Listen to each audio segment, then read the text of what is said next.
No, it says it's preparing. Stream started successfully. Sweet. Well, hello Hey. there, Facebook and YouTube world. It is time for Transportation Talk, the first Transportation Talk of 2023. Jason, I have to say that a lot because Yes. I keep misspeaking and saying 2022 still. It's 2023. How are you? Well, I'm doing pretty good for 2023 and being the first show of the year. It is really exciting. I'm glad to be here with you, Kathy. I'm glad to be with those of you watching us right now, or hopefully watching us even down the road as we are recording Mhm. as well. I'm excited, but I'll bet you, Kathy, you're enjoying, hopefully, good weather right now. Are you, or are you not? Ish. Ish. Ish. Yes, that's about, you know, the sun was beaming. I have to step out of my studio because I keep my studio pretty well dark so I can play with the lights and all that kind of stuff and get really Uh-huh. good pictures. Uh-huh. I walked out and there was this beautiful sunbeam coming out. And as I was Wow. walking into the other side of the office, it started fading and I felt like I was chasing the sun for just a few seconds. I'm like, no, come back. No, So I would have to say the sun is not really out here right now, but the wind is also not howling and yeah, nor is it raining. So I yes. would say I'm winning on those counts. I wasn't winning a couple mornings ago. I got up on my Mm. bicycle and I went out and for about a mile and quickly turned around and realized that I can handle the rain, I can handle the cold, I can even handle a little bit of wind, but the gusts were crazy. So I made the right decision and turned around and came back home. So wasn't going to We ride my bike. certain Yeah, we certainly have been feeling the wind lately. Yep. And I would have to say that it is the season, and we're predicted to get some more wind here to make sure that you're learning how to check Trip Check. Oh Which, yeah. Jason, I'm putting that on our list for a future show. We're going Trip to do a check. Sure. walkthrough on Yeah. how to use Trip Check because I have heard frequently lately that people are saying, hey, you always say check Trip Check, but I don't know how to use it. I get on there and I get lost, and I don't know how to find the information that I need on Trip Check. So Yep. we are going to do a walkthrough on that. But for And right yeah. now, make sure you're checking our Facebook page, Northwest Transportation Options Facebook page, and I'll update you as much as possible on what's going on. Right. But with wind and rain the way we've been having it, there's been lots of trees down, which causes traffic havoc. Yes, it does. You have to be so careful when you're out there. And it's a good thing that we are going to do that show in the future because I'll tell you what, that's what we're here for. We're here to take what is a challenge for somebody else and help them work through that. And hopefully, while we're doing that for maybe an individual. So that's what I've been finding lately is, someone will come up with a question, but I know it's not just that one person who has a challenge with it. There are Exactly. many other people. So it's really great that we are here live right now, but it's being recorded. And if somebody either stumbles across it or gets sent to that, they can watch the same video. It's there. So it's pretty cool. So yes, we are here to do stuff just like that, and I can't wait to do it. But I got a question for you, Kathy, as we move on here. Yes, It's tell dark me. outside. I mean, it's dark outside, right? Usually around 4:30, it's pretty dark. 5:30, it's Uh-huh. dark. 6:30, Yep. 7:30, Mm-hmm. still right. Let Yep. me ask you something. How important is it to you, Kathy, or to everybody out there? How is it important for you to be seen while you're outside walking your dog, riding your bicycle, or just going for a walk? How important is it? Oh, super important. Okay. Lately when I've been getting up to take the dog for a walk, it definitely is still dark. And Yes. I had a light up collar for the dog Oh, yeah. that, it was sort of working. And I decided, you know what? That's just really not bright enough. So my dog Nash got a new light up collar for Christmas, and it Woohoo. is super bright. It is really worth it, worth every penny.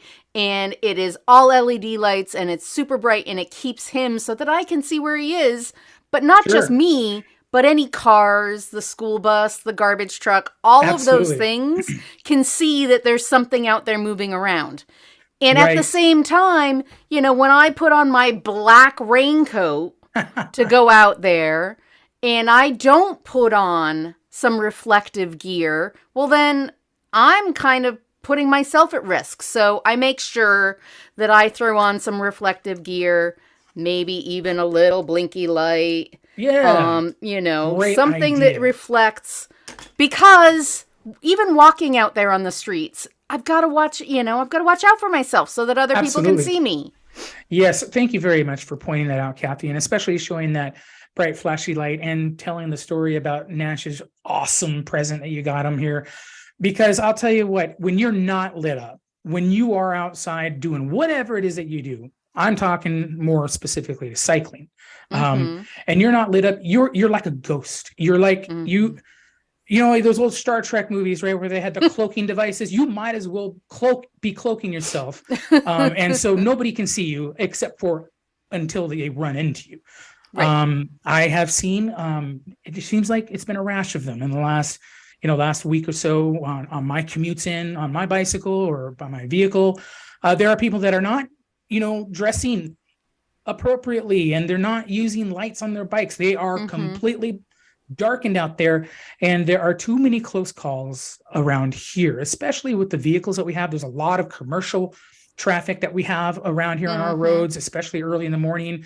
And so those kind of vehicles, including buses, right? They can't stop on a dime. They can't swerve like a NASCAR or a Formula One car can. So please do me a huge favor out there, people who commute by bicycle or go out there and walk their dog or anything like that. Please make yourself visible. Please do anything. Get a front light, get a rear red light, okay? And please make yourself visible with wearing reflective clothing. It's important. It could save your life. And Jason, really the important part here, as far as we're concerned, we want everybody to stay out there and stay safe. Absolutely. And be seen.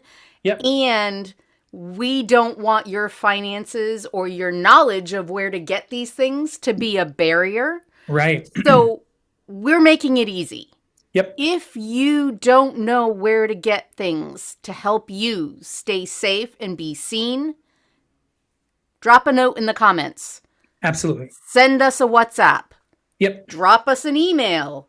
Give us a phone call. Pick up the phone, and we will get you reflective gear or lights to make sure that you are safe as you can be by being seen.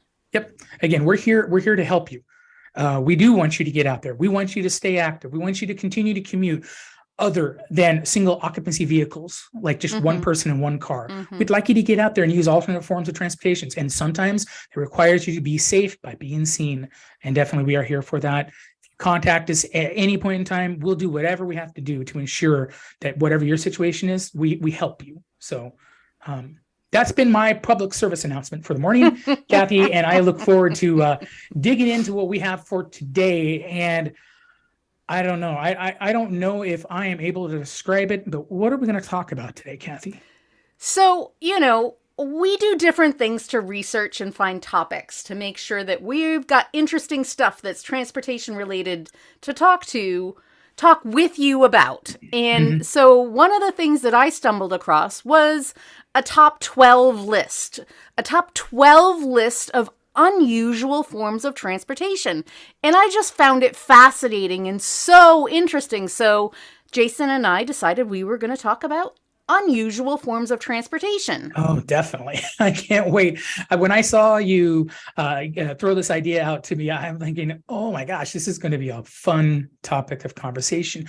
We talk about all the time, don't we, Kathy? We talk about van pools. We talk about car pools. We talk about riding on the bus. And a lot of times we talk about cycling, right? So those are all kind of very, they're well known, they're well described, pretty easy to talk about those kind of things. But when this came up, I thought, oh, this is going to be fun because there's a lot of things to do here. There's a lot of different ways and crazy ways you can get around the world. So, and I would just like to throw this out there to anybody that might, want to throw us some funds. Please, we're happy to go and take trips to go try some of these and film them and get back to all of our viewing audience with videos of us trying these unusual forms of transportation. If there's anybody out there that wants to fund those trips, we're up for it. Yeah, and especially Kathy, if it happens to be a dog mushing team. That is a very unusual form of transportation that we don't Uh-huh. see what we would Uh-huh. call the lower 50. Mm-hmm. But I'll tell you what, it is a very popular form of transportation. In fact, it's a very common form of transportation, especially in the northern parts of Alaska Mm-hmm. and of course other parts of the world and everything. But I'll tell you what, if you can give me a good lead dog and six other dogs to mush for me and stuff, I'd love to hang out on a sled and see where they would take me. And I do like to watch the Iditarod and see those races and how people's Mm-hmm. make best and all that kind of stuff. But I just love to see even more than that, though. There's towns in Alaska that will use dog sleds as their primary form of transportation. And why Public not? transportation. Why not? Yes, Yeah. absolutely. Yep. So, what we may think is unusual depends upon the Yes. situation, right? So, Yep. we're happy to try some of those out because Yes. I really like the idea of the monorail that is Hmm. on the track above the train, which is Yes. in it's in Switzerland, right? The one that they're talking that we saw about. Yes. No, it's Right. in Wuppertal, Germany. I'm sorry, not Oh, Germany. Switzerland. Okay, there Oh we my go. goodness, it's the Schwebebahn, and I have not tried this, and sign me up. I would totally give this a try. And as things go, I would say this is kind of on the lower end of unusual because we see these Right. type of monorail forms of public transportation in different places, but not usually with Not the this rail one. on the top. So, Not this one. And Kathy, I'm yeah. telling you what, I will support you 100% by filming. I will be your cameraman on the ground, and I will gladly watch you grab a seat on that monorail. Let's just call it an underslung monorail. I just, Yes. you can work out all You're the fancy words for that. you're not up for the hanging cars monorail? It would be fun. It would be really, really fun to give that a shot. I will admit that. But boy, I tell you, it sure looks scary. It definitely looks what do we say? It looks awkward, unusual. Uh-huh. But Kathy, maybe just maybe I might jump up on there for the sake of the show. Uh-huh. And I wouldn't want you to be all by yourself. Okay, well, great. I'm Yes. glad to hear that you're not gonna just, But if anybody else out there abandon wants to volunteer, just let me know and I'll bring you along. You can be my stunt double, okay? You just have to have red hair. Don't be afraid to grow a beard, okay? But Kathy, we see those things. Like I've been to amusement parks and so forth and everything, and they have some crazy, rides, that could be viewed as unusual and all that kind of stuff. But this one really, when I took a look at it and researched it a little bit more, I thought, man, I didn't realize how old it was too, which also looked kind of a little scary as well too. But hey, I'm sure they've well maintained that thing. But it's electric, elevated. Those monorails. They have such a great way to do it because it's all about reducing drag so that it can move more efficiently under less power and everything. Great way to get around. Great example of utilizing, and being more efficient in how they travel and everything. So hands up to that suspension railway. You guys are awesome. Yeah, 1901. It's been in service since 1901. Yeah. That's crazy. That is crazy. And what do they say around here? What's something like 85,000, 80,000? 85,000 passengers use it every day. That is cool. Every day. Yeah, that's population impressive. of a large town or 2 Astoria, Oregons ride that thing every day. That is great. More than that. Yeah, for sure. Yeah, crazy. That's nuts. Anyway, what were your favorites from the list, Jason? I mean, that was just one of them. So. Yeah, other than the dog sled, that was, I honestly, I lived in Alaska for a better part of my life, and I've seen them in person, and I just love them. I won't belabor it any further, but the dog sled was really my number one. But my number two, and it might surprise you on this one, is they call them duck boats. They're spelled DUK.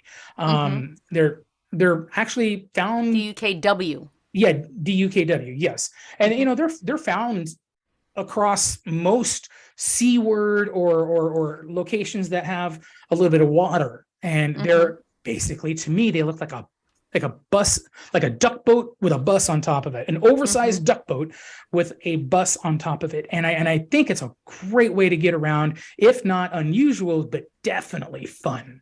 I've never been on one myself. I've had friends who have told me that they're a blast because you get out there and you get to see things from a perspective that you never see them. And that's part of taking public transit, isn't it, Kathy? It's not just from point A to point B. It's about to see things from a different perspective. And right. And the that's what you're doing. experience and Yeah.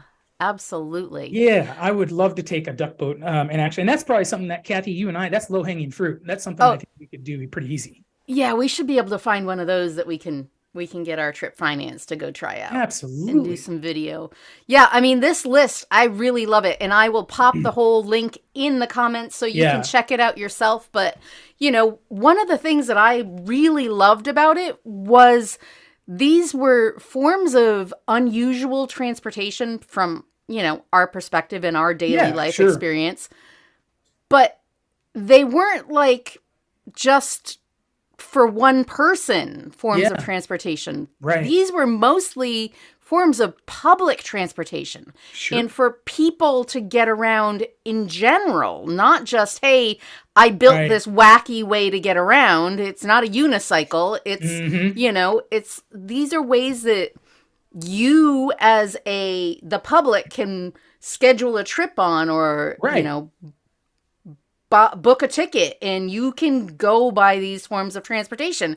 A toboggan in Portugal. I mean, yeah, definitely. There's just so many fun ways and different ways to get around. And one of the thing that I found most fascinating was that they're all a form of what I would call public transportation. Absolutely, yeah. So, you know, it's not limited. Let me ask you, what would you do? Not as a tourist, but let's say you lived in Italy, right? And we all know that there's a city in Italy called Venice, right? And the water there comes right up to buildings. Okay, I know I'm being very simplistic in describing that, but that whole city is built around canals. And because it's sinking. Yeah, because it's sinking, yeah. But, you know, those canals are there. That aside. But that aside, you know, they figured, they're like, okay, well, look, we can't use a bus, right? We can't really, you know, really have, you know, single occupancy vehicles rolling around. I know it's kind of hard to take a bicycle and roll it, you know, on a canal and all that kind of stuff. Well, why don't we, you know, have those gondolas? And, you know, I've seen them in movies, I've seen them in travel videos and so forth, gondolas. And most of the videos and movies that we see, you see gondolas are like a special form of transportation, very, you know, affluent people. Those are the only ones that use it. No, that's so far from the truth. It's pathetic. There are thousands and thousands of companies or independent people who have gondolas who can carry anywhere from between 1 all the way up to 12 people in a gondola. And I think that's just a great way to get around. And what they figured is that's what we need to get around in Venice, Italy. We're not going to be able to get around in any other way. Let's do this. And so they found there was a need and they provided a solution for it. And I think that's what public transit does for a lot of people is it says, what are your local needs? And we will work the way we have to be able to work to be able to get that, you know, type of solution for you. And a gondola was a perfect solution. I'd love to take a gondola. I don't know if you've ever been on one, Kathy, in your world travels. I have, and somewhere I even have a picture of me in a gondola.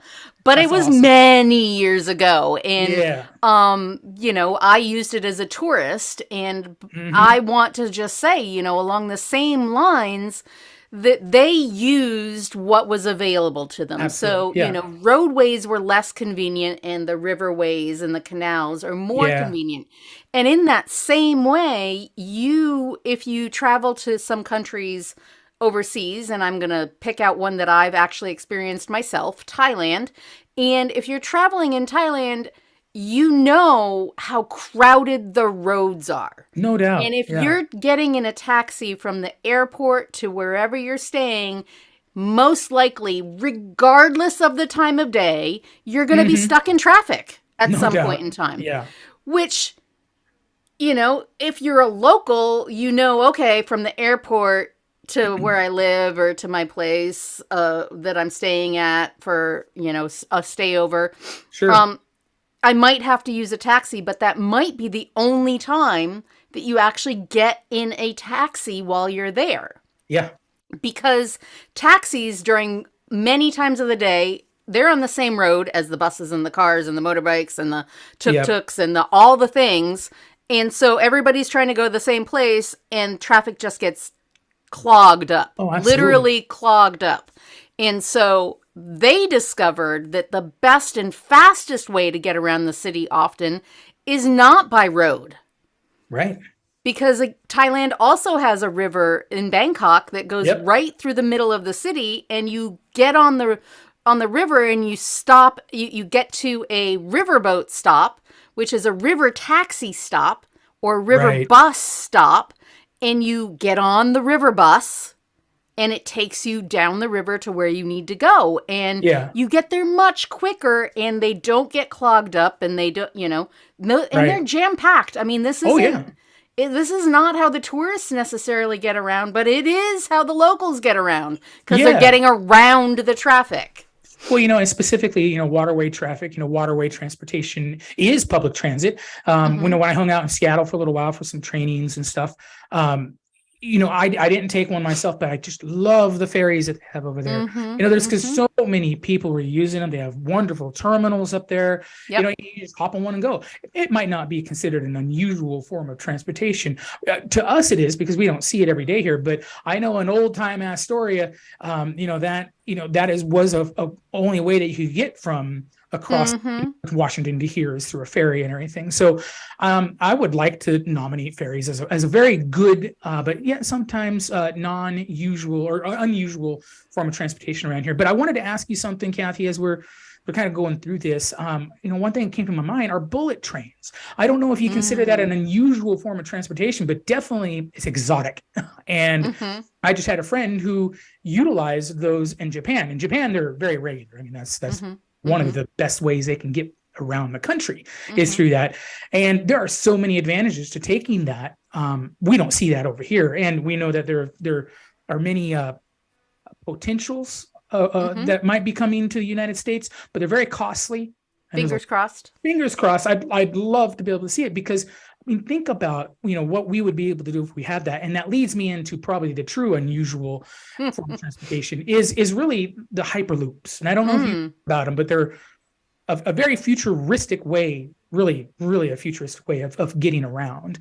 And currently in Las Vegas right now, they do have they're not Hyperloops, but they're just ways to get around underground in Las Vegas. But it's the same process of hopefully one day of building many miles long. We're talking hundreds of miles long worth of tubes.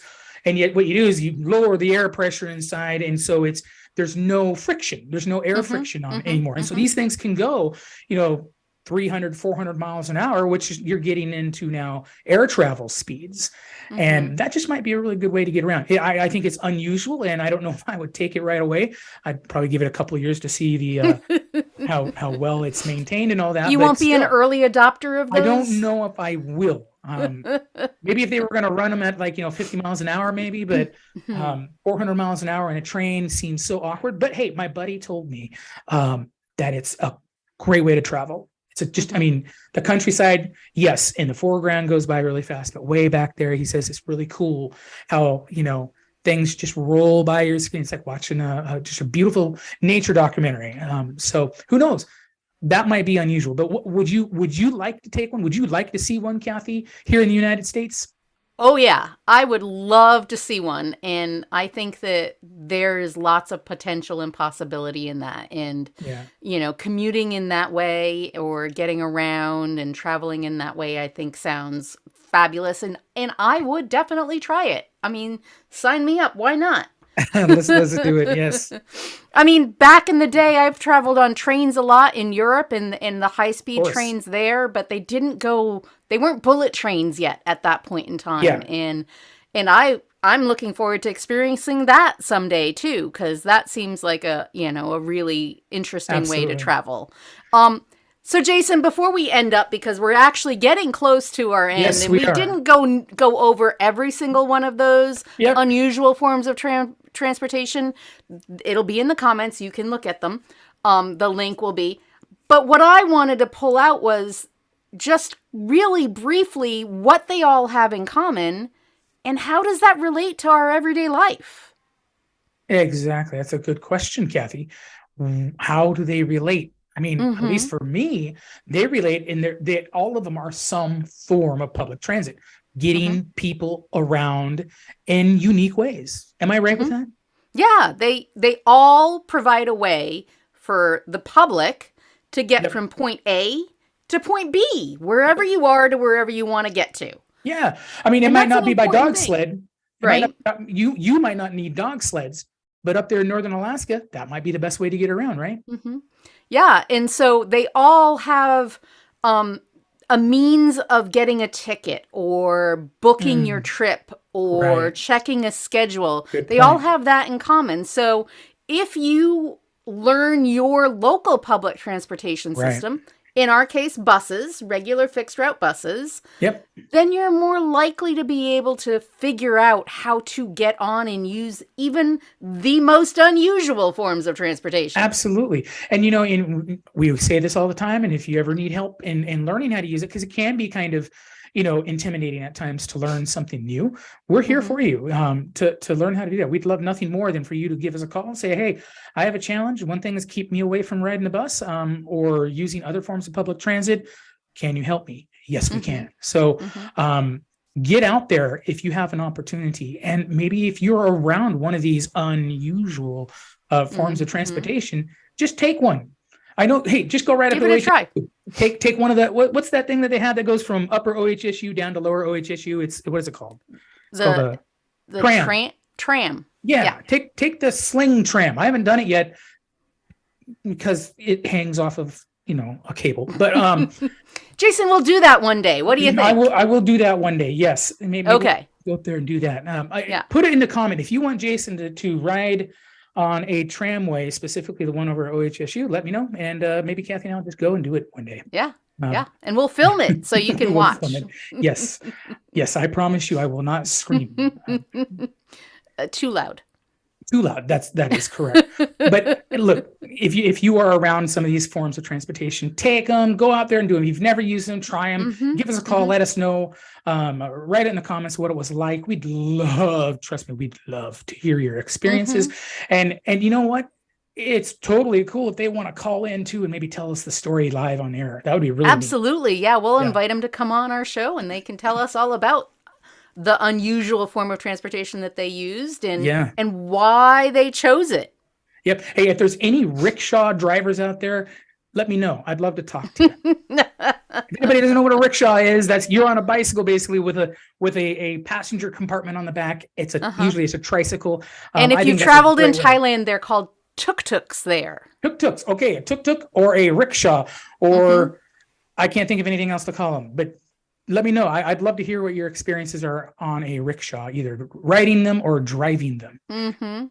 Good form of transportation. Those are changing too. I mean, yes, they those are. Started out where they were, people powered, where one person held on to basically two poles and ran around with people on the back of it. Absolutely. And then at some point it progressed, and sometimes there were horses or cows that were pulling them.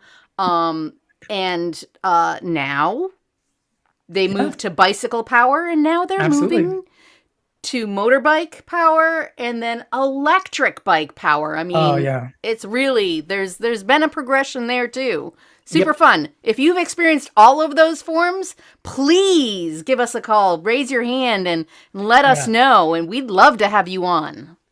Absolutely. And if you got any advice for us on how to get out there or what we should go do, maybe let us know. It'd be an exciting idea that Kathy and I can explore, and whether or not we need funding for it, or we're just going to go out and have some fun. Let us know. We'd love to get out and try some of these things, especially things that you out there have experienced on your own. So Kathy, it has been awesome, hasn't it? Oh my gosh. 30 minutes. Another great show. I cannot believe we've already used up our time. It's unbelievable. Welcome to 2023. Yes. We're off to a good start. Remember Jason's starting words. Be bright. Be seen. Be safe. Please. And if you need help with that, drop us a line. We're here for that. We're in for it. We will help. We want you to stay out there. We want you to keep doing what you do. We just want you to be safe doing it, please. Absolutely. All right, everybody. Have a good weekend. Stay safe out there. Yes. Stay safe. Stay dry. You guys take care. It's good seeing you. Bye.